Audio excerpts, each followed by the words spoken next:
Shalom, perkenalkan nama saya Christopher Juandi.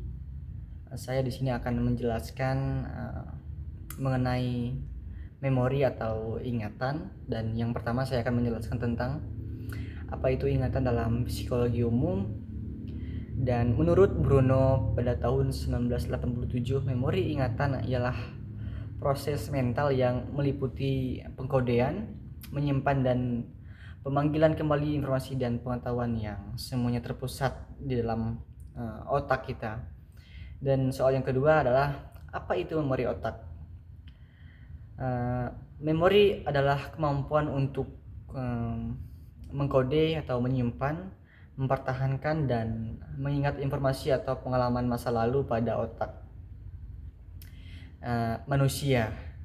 Dan sebagian besar informasi tersebut disimpan untuk kontrol masa yang akan datang, pada aktivitas motorik, dan untuk dipakai dalam pengolahan untuk kita boleh berpikir. Dan yang ketiga, bagaimana ingatan dalam otak terbentuk.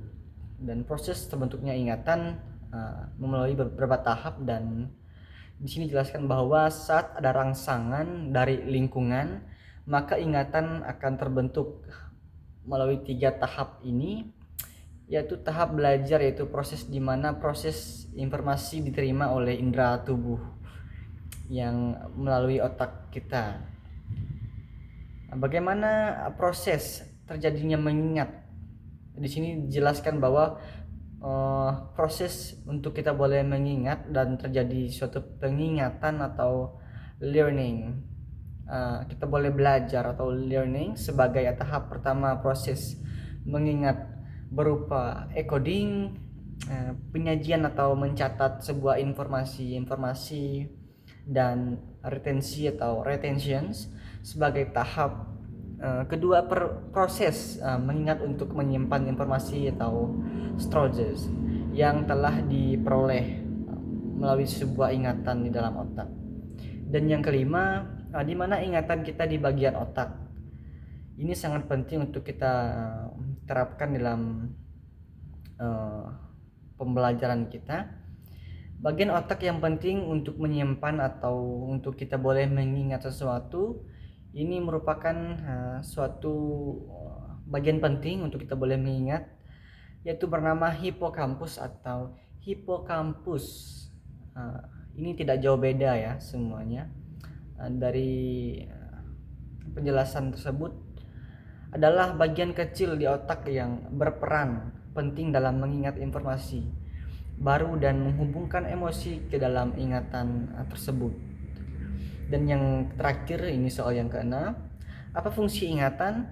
Di sini dijelaskan bahwa fungsi ingatan atau memori merupakan alat atau tempat menerima, mengelola serta menyimpan informasi ke dalam otak, dan bisa digunakan kembali untuk mengingat kembali informasi tersebut. Memori mempunyai peranan penting untuk kita seperti manusia di muka bumi ini.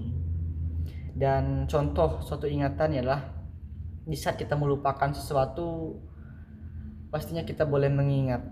Di saat kita lupa membawa sebuah benda yang terpenting di dalam setiap kegiatan aktivitas kita, yaitu sebuah mungkin handphone, dan kita lupa, dan kita boleh mengingat kembali melalui setiap ingatan dan proses kerjanya otak kita. Mungkin ini yang dapat saya jelaskan, dan untuk perhatiannya saya ucapkan terima kasih. Tuhan Yesus memberkati kita semua. Shalom.